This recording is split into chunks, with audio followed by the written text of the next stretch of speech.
соли 2020 барои ман соли фаромӯшнашаванда буд. дар оғози шуюи пандемияи коронавирус ман ҳам гирифтори ин вабо шудам.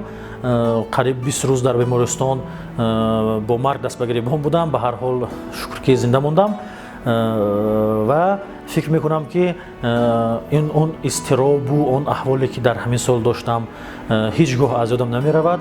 барои ҳамин ин сол ҳамеша барои ман хотирмон хоҳад буд.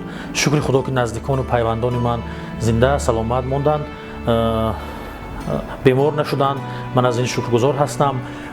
барои газетае ки дар он фаъолият мекунам, ҳафтаномаи тоҷикистон, соли 2020 соли бисёр вазнин буд. аз он ҷиҳат ки мо ин сол хонандаҳои худа аз даст додем, ба он сабаб ки як муддат мардум ки хонабанд шуданду натавонистанд газета харидорӣ кунанду газета на ҳамеша дастрас шуд. барои ҳамин як теъдод хонандаҳои худа аз даст додем.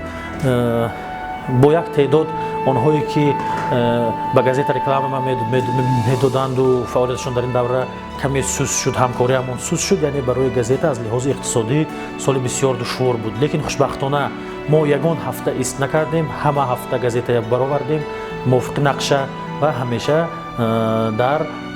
бо хонандагонамон дар мулоқоту суҳбат будем.